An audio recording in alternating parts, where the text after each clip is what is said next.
Hi, in the previous video we built this website, a random quote generator.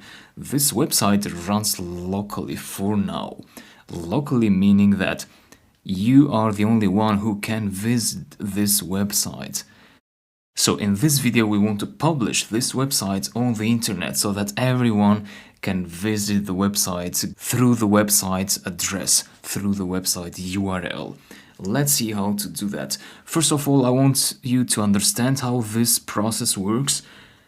So on the internet you have the servers and the clients. So a server is the computer where the website is running. And this computer is one client, one person who is visiting that website, which is stored in this server. So currently, these files are stored in our computer. So our computer is behaving as a server currently, but also as a client.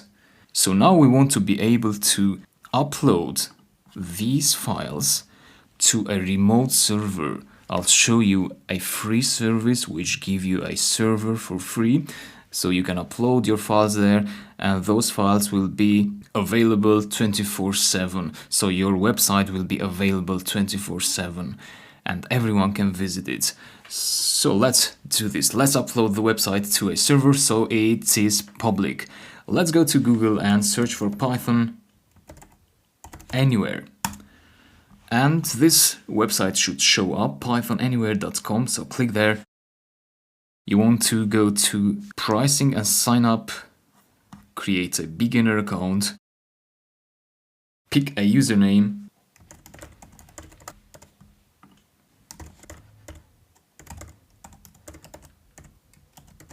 enter your email address here,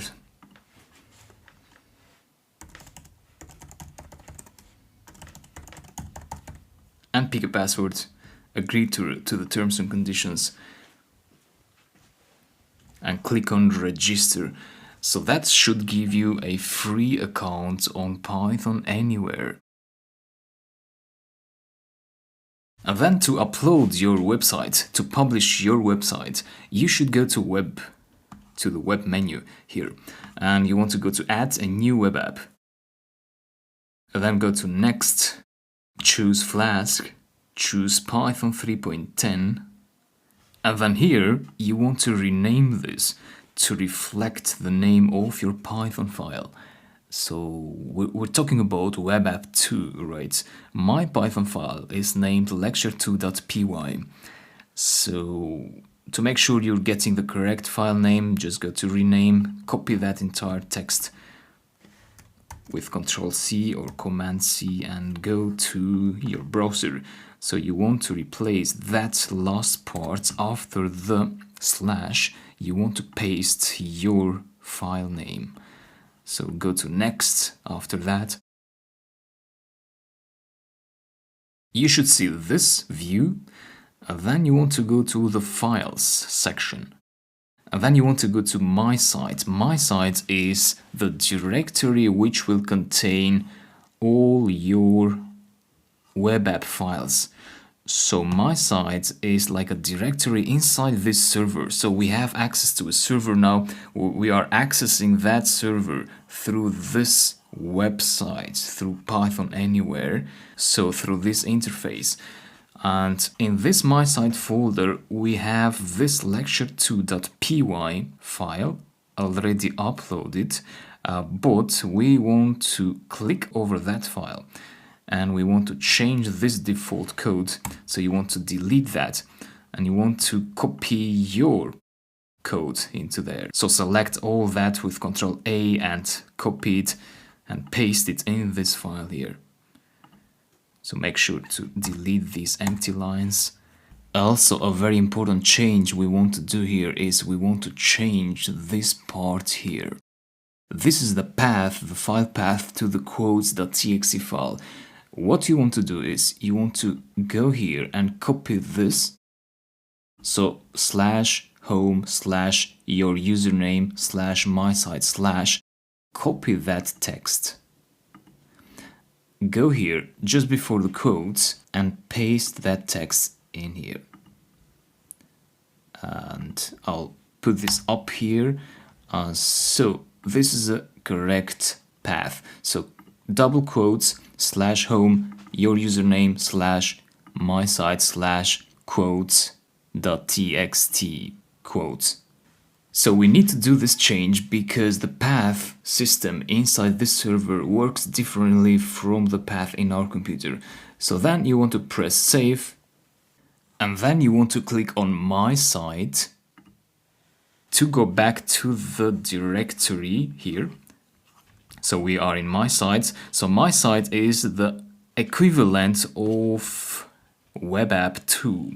So now we also want to upload quotes.txt there, and we want to upload these two folders as well, along with any files they may contain.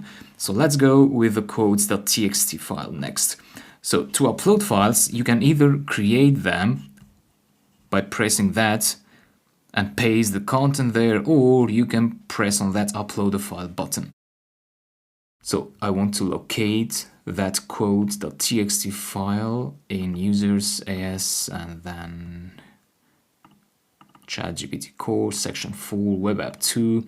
There we go, quotes.txt, open, wait a few seconds, and quotes.txt will be displayed in here, right? So if I click it, I should see the quotes in here. So don't change it, go back to my site. I just wanted to show that to you.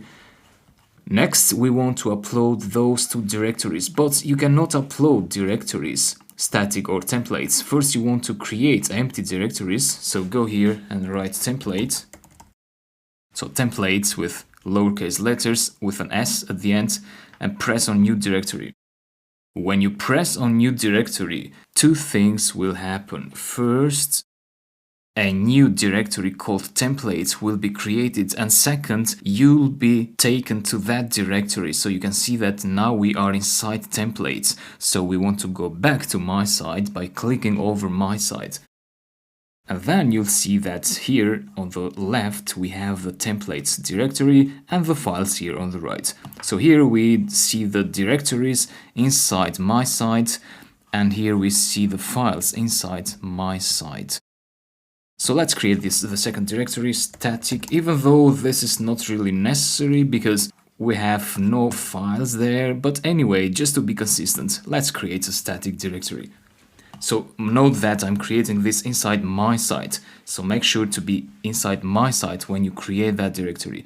Otherwise, you may be creating it inside the templates directory. So note the difference. We have static here and templates in the my site directory. Next, we want to go inside templates and upload the index.html file inside there. There we go. So inside templates, we have index.html.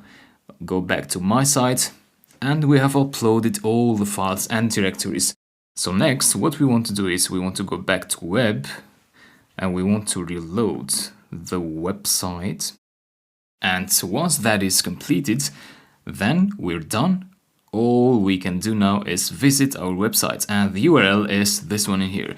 In my case, it is arditpython.pythonanywhere.com. So arditpython is the username of my Python Anywhere account. So in your case, it should be your username. So to visit your website, you can click over that link or right click and go to open new window. And there is our website. So that's a random code.